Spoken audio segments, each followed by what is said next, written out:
Pistons fans, and Pistons sports talk, and Pistons Nation, and all that good stuff from 313. You know, this team is actually is. I put in my name. Pistons are champ ready, and from the very building of this franchise, from even I don't want to go as far back as the Fort Wayne Pistons, but let's start when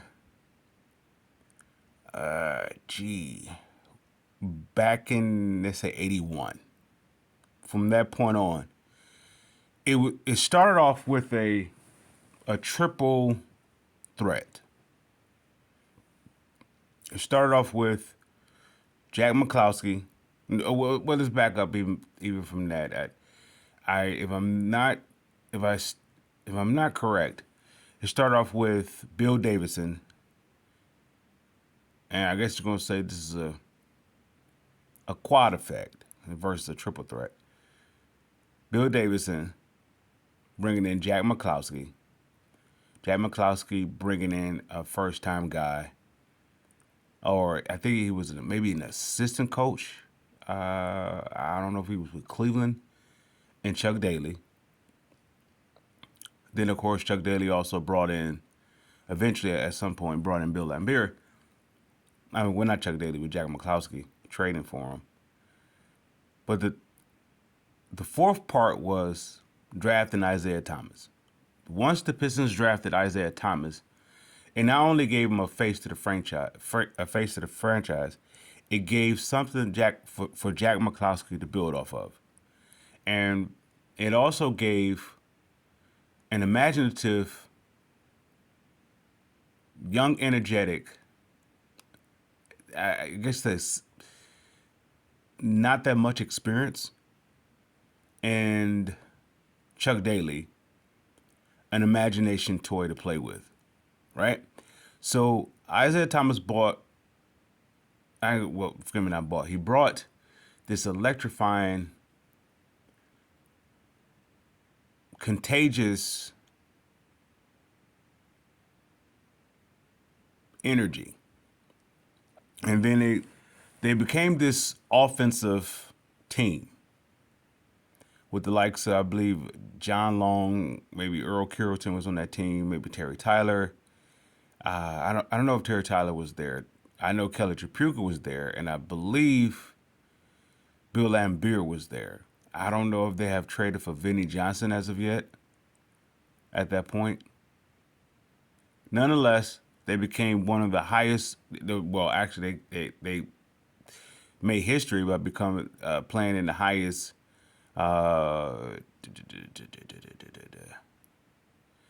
scoring game.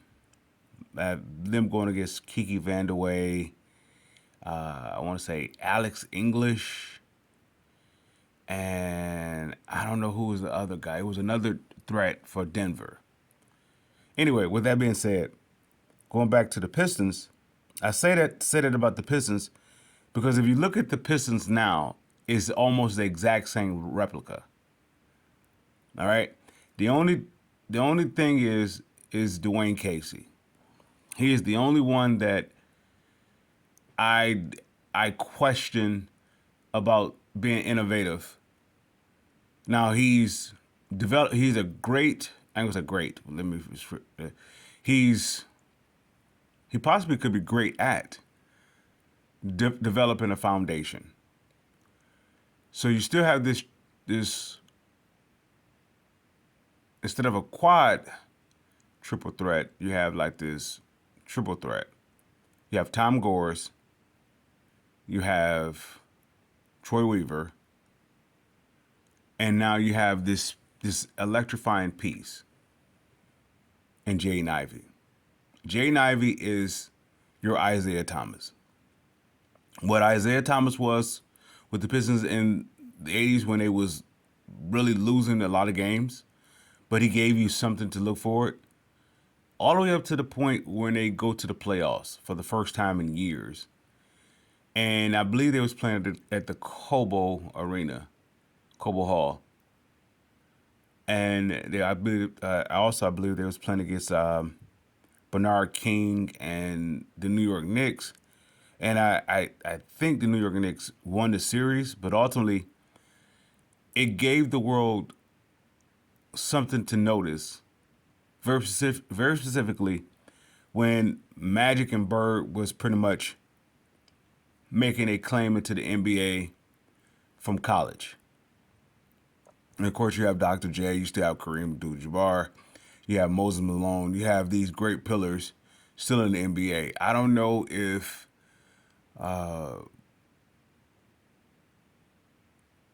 any other stars was in as dominant as that triple threat as Dr. J, Magic and Bird. Isaiah Thomas was actually doing something for the lower market teams, smaller market teams.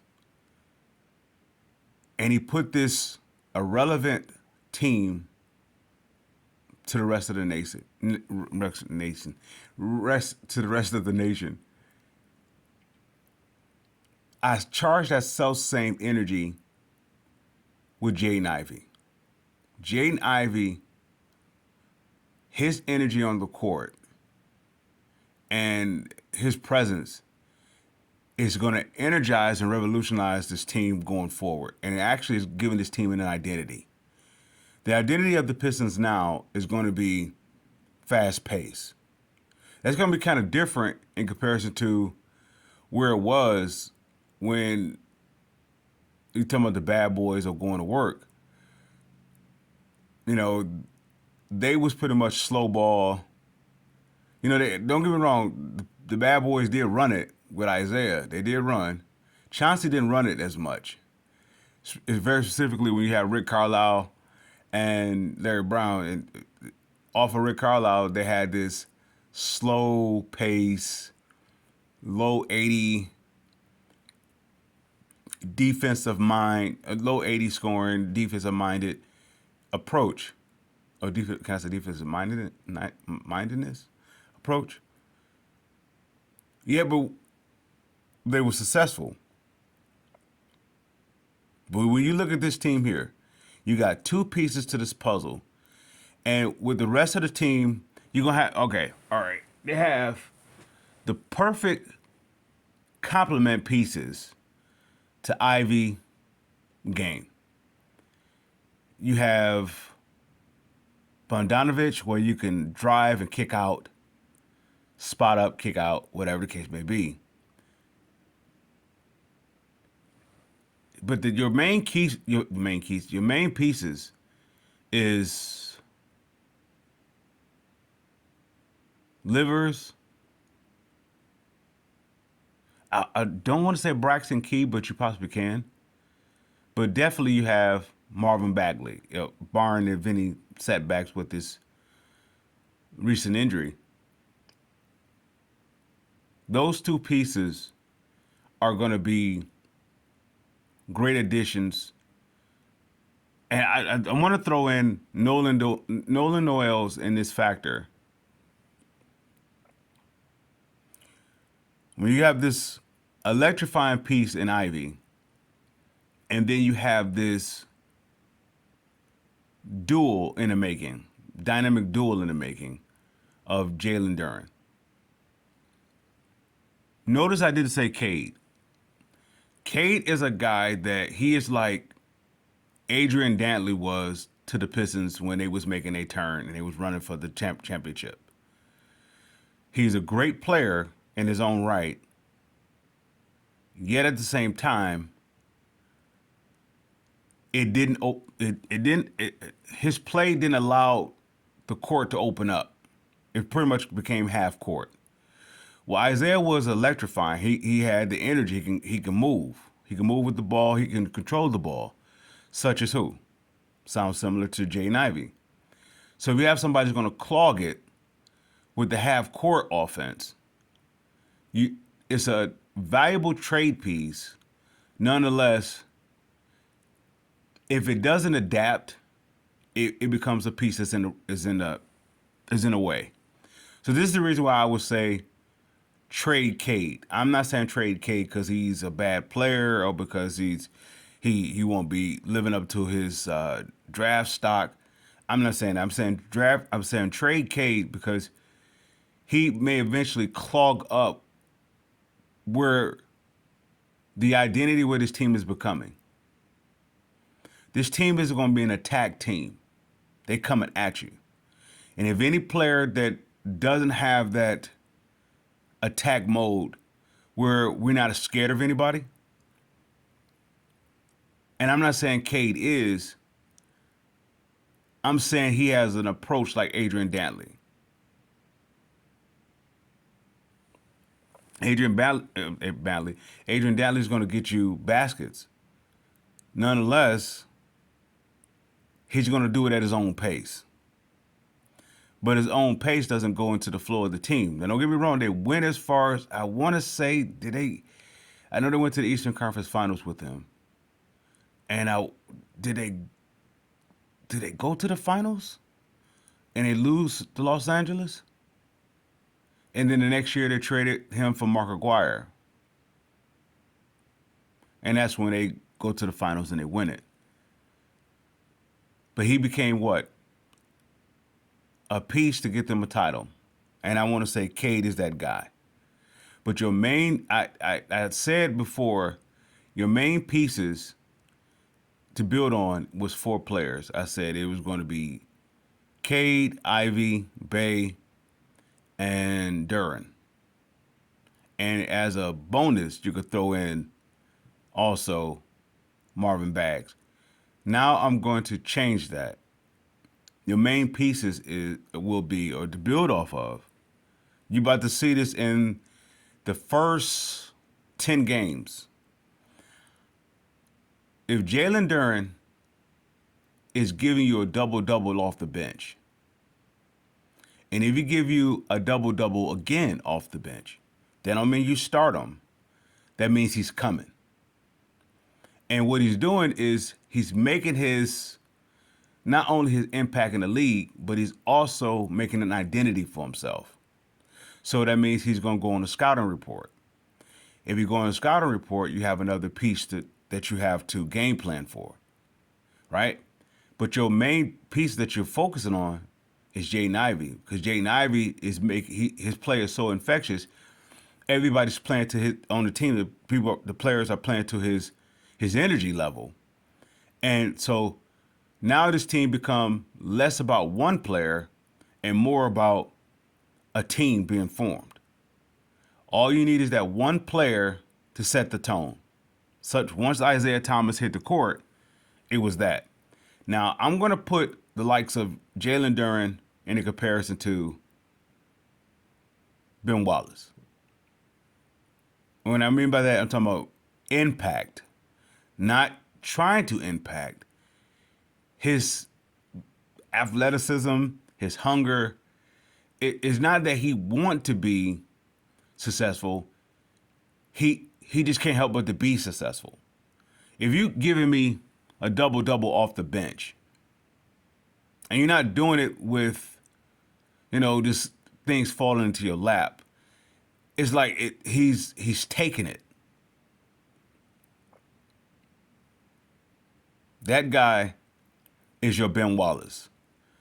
I've never seen a mixture of going to work and Bad Boys team. I never saw that as a mixture, as a possibility. Now I look at it, it's going to be a mixture of the two. Troy Weaver is combining both regimes together, and he's going to develop a championship out of it. How the Bad Boys was formed, they did trades, they did drafting, they did free agency, and they was gathering this, whatever, even misfits and so forth. Same thing what Joe Dumars did when he did with building the Going to Work crew. He did it the exact same way. Well, he was a part of that. So he learned from that. What Troy Weaver is doing is learning from those two as his blueprints, which let's say, dynasty franchise has done.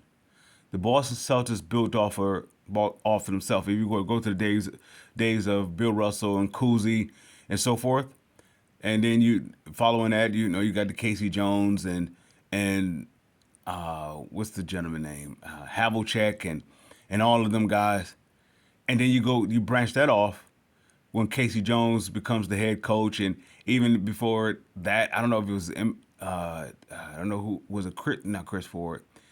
I don't know who the coach was, but it birthed off into, or birthed into, to Larry Bird, Kevin McHale, Robert Parrish, Dennis Johnson team. You know, and after that point, of course, it fell off because they didn't have nobody that was a part of that union to extend it. No one became head coach during that time until was did Larry Bird? No, Larry Bird was the coach of Indiana, and the franchise didn't turn around until someone that was a part of that team be, became a part of either the front office or head coach. When Danny Ainge took over, he assembled what? I believe it was in 2008, the championship team.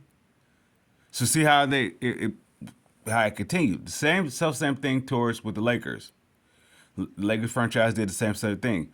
So every dynasty, every team that held a dynasty, or they had championships or multiple championships, they have something to build off of, long as if something is a part of it that was winning or that came from the cellar and rose to the top, can extend it. So now we have that in Troy Weaver. Now Troy Weaver wasn't a part of the Bad Boys or going to work, yet he's learning from them.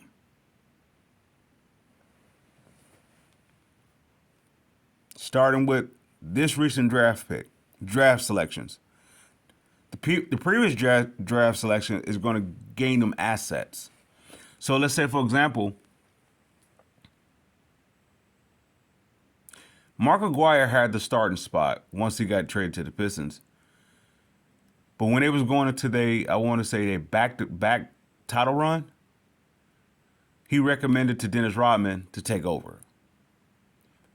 I'm not going to say Isaiah Stewart is going to do that, but I'm going to say it's almost going to be taken away from him.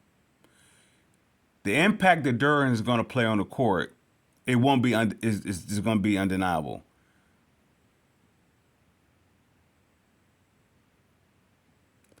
So you're just going to see his presence, and you're going to have to make a decision whether you put Isaiah Stewart at the 4, but Duran he's making his way to that starting lineup. His play is going to be so impactful that you can't keep him out of the game. So that brings me to Cade, Killian, Sadiq Bey. Those 3 players was here before Ivy and Durham. Yet at the same time, they may give you the biggest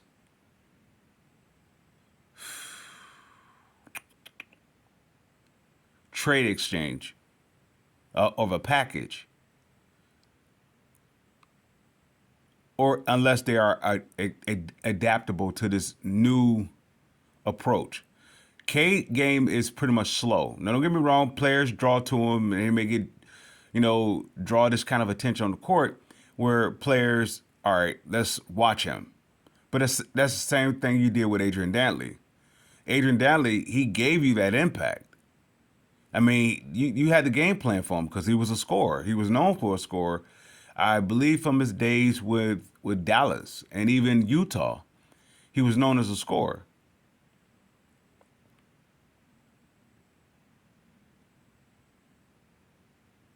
And I believe that's how the Pistons landed him from Utah. I believe they traded Kelly Tripucka for him.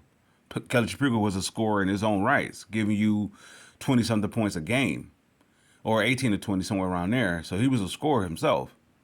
Yeah, but he didn't have an impact to the game. Adrian Dantley did.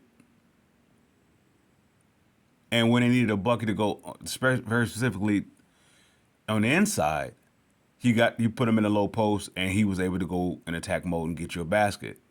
Yet that was pretty much all he can do at that point. Mark Aguirre was a guy who can slash, he can put the basket in the hoop, and he could actually play off of Isaiah. And at that time, they had Joe Dumars. So Joe Dumars was the perfect fit to Isaiah Thomas. He sort of balanced them off. When Isaiah was fast pace, Joe Dumars can play fast pace, but he also will take the ball out of his hands and slow it up. So Joe Dumars was actually drafted as a point guard. He was actually drafted as a point guard coming out of McNeese. And I want to say Cade was a guy that was drafted predominantly with the ball in his hand. I don't believe they will not be as successful if they go at the pace of Cade, they won't be as successful as they would off of Ivy. Now, what I'm saying about that is Ivy is not only going to energize the Pistons as a team and develop an identity. He's also going to energize the city. He is so much of an Isaiah Thomas than he is not. Isaiah Thomas, of course, comes from Chi-Town, and he's coming from that similar backstory as the Detroit Pistons, not Detroit Pistons, as Detroit, where he's tough, he's a scrapper, he's a fighter, and he was a winner, and he was brought up that way by Bobby Knight, right? He was on him, and of course, his mother was in his ear about doing things right and so forth and that. He was a good kid, but he was tough. I look at Ivy the exact same way. His mother grew up, as a player. She was in his ear how to play the game and that sort of thing. He didn't come from Chi-Town in a place that's comparison to Detroit, or that's almost similar to, or that's basically similar to Detroit. He grew up in Detroit to some degree, where his parents was involved in Detroit. So he have the energy of Detroit inside of his blood. With that said, his energy on the court is a replica of Isaiah Thomas. I don't know if he's going to have the start off career as Isaiah Thomas, or he's going to have this splurging impact where he take leaps and bounds and go into something new. And they just come out the gate off his shoulders, whatever. But what I'm saying about that is Cade Cunningham is going to have to make the biggest adjustment. And if he do it willingly, he'd defer to Ivy and play off of him. And Cade Cunningham could be Joe Dumars. He can also slow down and balance out Ivy. But you start out the gate putting the ball in Ivy's hand. Start out and let him dictate how the opposing team wants to play them. Why? Because in fact he's a guy that his pace is something that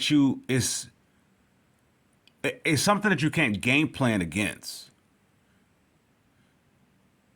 You just only hope for the best that he put himself in position getting out of control. So that will make Cade like this Hall of Famer, if he can balance off Ivy. But if you were to put Ben Wallace on that team next to Bill Laimbeer, you have no disrespect to Rick Mahorn. Rick Mahorn is your guy coming off your bench along with Sally and Vinnie Johnson. But if you have Dennis Rodman, Bill Laimbeer, and Ben Wallace, that's a that's a team that you're not messing with. That's a team you. It doesn't matter if you have Magic, Worthy, Kareem, McAdoo. It doesn't matter who you bring. It doesn't matter if you have Bird, McHale, Dennis Johnson, Robert Parrish. It doesn't matter if you have Mo Cheeks, Andrew Toney, Dr. J, Moses Malone. That's a team that will compete with any last one of them.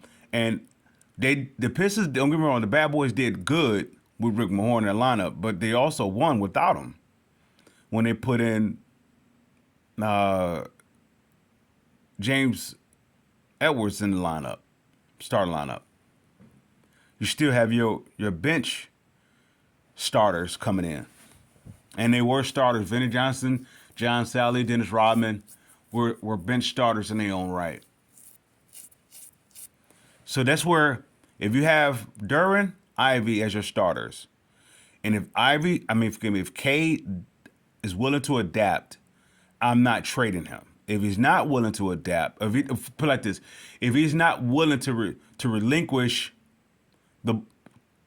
the identity or of the team versus it being thrown to him, that he's the guy that you build around. I disagree. He's not the guy you build around.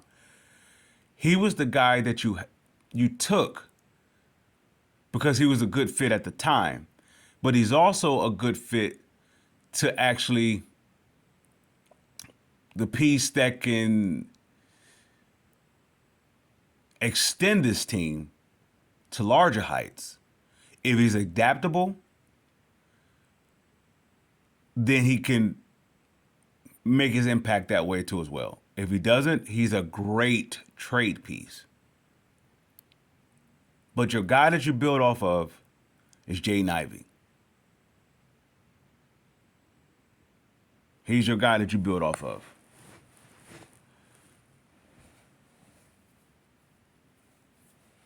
So with that said, Jaden Ivey, once Duran get into that starting lineup, it will be just like you seeing Dennis Rodman going to the starting lineup with the Pistons. It's going to change. It's going to completely change. When Dennis Rodman and John Sally came to that team, it changed the whole dynamic of them officially being transformed from an offensive team to becoming a defensive team. Even though you may have some offensive players such as Vinnie Johnson, Mark Aguirre, and I'm going to say James Edwards was pretty much your offensive players. They also did a part. They wasn't known for your defensive players, yet they played their role enough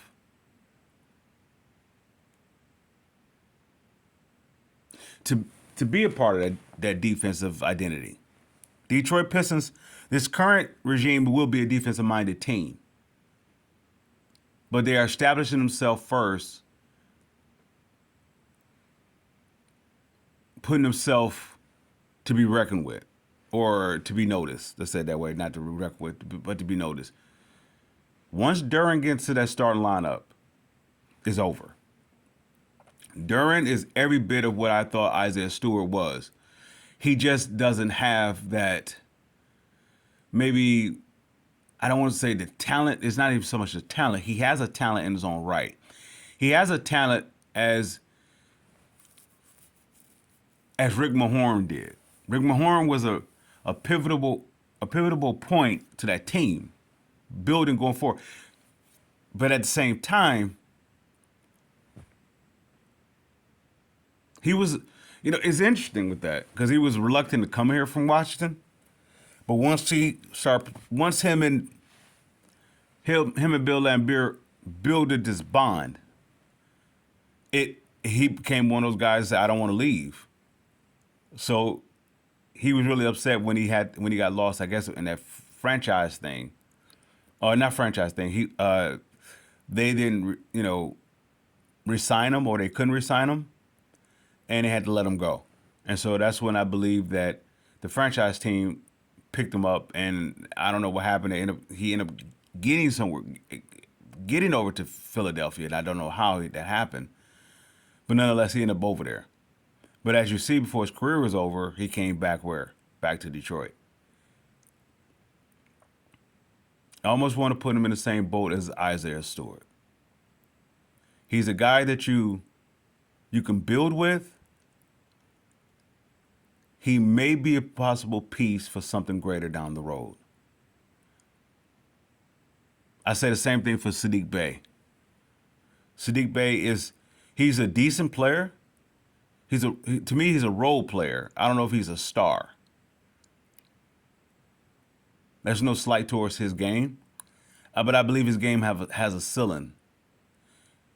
In other words, some guys are just beyond gifted, beyond this talented. They have like this impact. Like when you look at Michael Jordan, he has like that's something that you couldn't teach him, even though, say for example, the closest thing of teaching that was Kobe Bryant. The closest thing of teaching what Michael Jordan had was Kobe Bryant. Michael Jordan was just special. Magic Johnson was just special. The close, you can't teach that. And I don't know if Sadiq Bey have that factor. He's a guy that's going to be like your Alex English type guy. He's going to he can get you baskets, but I don't know if he's that franchise guy that you build off of. He's going to get you into the All-Star game. He even also be Hall of Famer, and I believe Alex English was 75 greatest. Sadiq Bey name could be in the record books. But I believe this team is a mixture of bad boys and going to work. Troy Weaver is developing that. And I don't know what part is he inside of this team? This team is going to start off like the Pistons did. They're going to be offensive. And then slowly but surely it's going to become defensive. This is why they brought in guys like Nolan Noel. He's going to round out Jalen Duren. He's going to round him out where he's going to become less raw, and he's going to learn how to be that dominant force on impact. That's why his play will be so undeniable that he's going to make his way into the starting lineup. One of two ways is either... This is interesting, though, because if Bogdanovich, if you don't trade him, because he's going to be a trade piece for a contending team. They're going to look at a shooter. If you don't trade him,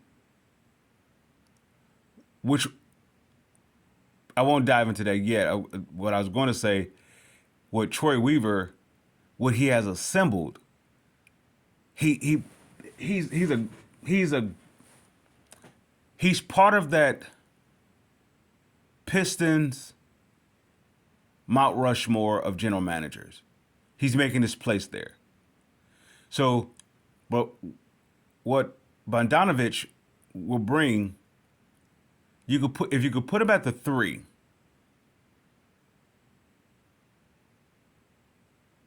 you can go Stewart at the 4 with Duren at the 5. You're a tall lineup with Ivy and Cade. You are an extremely tall lineup. But at the same time, it will give you that I want to say that mixture of going to work and bad boys team where you have it's not the traditional type start lineup. When you put Ben Wallace as your center and Michael Curry as your small forward, along with Dana Barrows and Cliff Robinson, that's your defensive stamp. And you throw in a little offense with Stackhouse. But you have Ben Wallace as your center, 6'9" center who's undersized. Then you go Bill Laimbeer as your center, undersized. What I'm saying about that is when you play against the likes of the Lakers, you have Joe Dumars, who's undersized, who has to check Magic Johnson, who's 6'9", and Joe Dumars is what, 6'3"? That's a mismatch. James Worthy is 6'9". He's at your small forward. Going up against who? The likes of Adrian Dantley / Mark Aguirre, Dennis Rodman. Yet they was, of course, the Lakers was falling off because they was getting older. But Detroit hunger, their energy, their tenacity was coming. You wasn't slowing that down. They fed a lion, you know, and that lion was just getting more and more hungry. So they was able to play against them, such as what the Pistons was doing. They fed a lion, and so when they faced against the New York, forgive me, when they faced against New Jersey, when they pretty much got swept by New Jersey, and that fed that lion though. They went into the offseason, they retooled their backcourt. No, not their backcourt. Their front court, so to speak, and drafting so forth, and he retooled.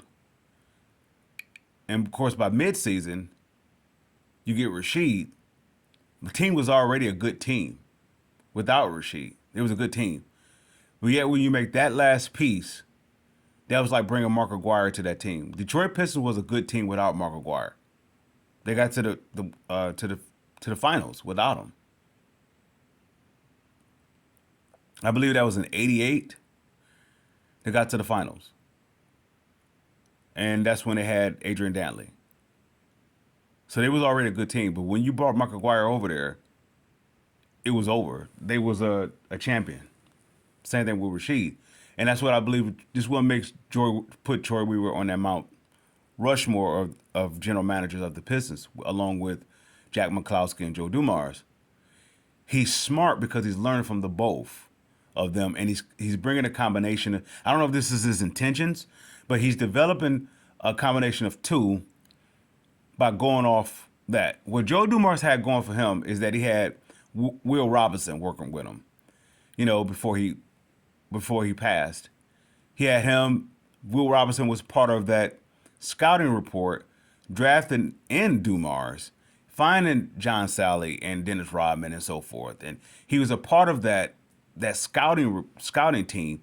So they had a well-oiled machine of finding talent that was developing off of what Isaiah identity was. Isaiah was tough. He was hungry. He was fearless. And he's coming to take it. That's what all he learned from Chi-Town. So he was a perfect fit for Detroit. When you look at Ivy, he's the exact same making of Isaiah Thomas, and he's also the exact same making of Detroit. He's tough, he's fearless, he's hungry, and he's coming to take it. Now, Detroit as a city lost that niche. Yet every time we have done that, there was always someone to come and bring us back to where we were. Isaiah Thomas, Ben Wallace. Now you have both of them on the same team at the same time. And they both came in the same year. And they could develop with each other. Those two, you saw it briefly in the summer league. They don't know each other from nothing. And I imagine they have very little time to practice in the summer league before they played their first game after being drafted. Yet, Ivy saw it. Don't get me wrong, Cade is a smart player. He's a good player. He's either going to be your Joe Dumars or he's going to be a trade piece that's going to get you your Joe Dumars. When I made the last video and I had a starting lineup with Kemba Walker in his starting lineup, and sort of that. I think I had also. Noel and Noel. But since then, of course, Kemba Walker is released. I changed it to Cade and Ivy, or Ivy and Cade.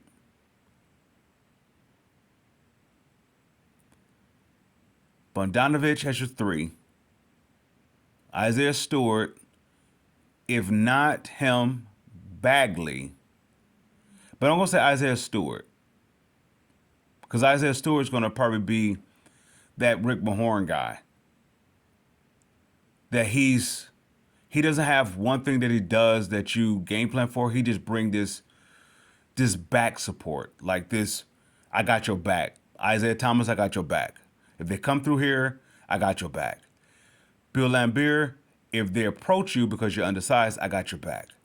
He was like the perfect enforcer in that regard. Now, if you were to say we're going to build off of Rick Mahorn, that's not going to work. Same thing goes with Isaiah Stewart. I thought Isaiah Stewart was going to be Ben Wallace where you could build off of him because I thought he had the intangibles such as Ben Wallace, but he doesn't. Jalen Duren does. He has those intangibles that he's an instant impact threat on the. That's from blocks. That's from rebounds. That's from defense. You watch how he shape out to be like this powerhouse of a. I want to say that he's going to possibly be a two-way player. Nonetheless, he's going to be predominantly known for his defense, being that staple, being that stamp guy in the middle. He's going to be in the Mount Rushmore of the Pistons' defensive stalwarts, such as Ben Wallace, Bill Laimbeer, Dennis Rodman. He's going to be a part of that impact. But those two pieces is going to shape this team and is giving this good. Let's say this way, it's going to give this team an identity. Ivy and Duren. Once Duren gets into that lineup, that's when they're going to start taking off. Once they get in this, the guy who I believe they should go after, if they possibly can, if he hit the market in some sort of way, like if if it falls apart with his current team or whatever the case may be, the guy that they should go after is Booker. Booker, I would say he's the perfect complement. He would be the perfect complement to Ivy, as well as your Duren.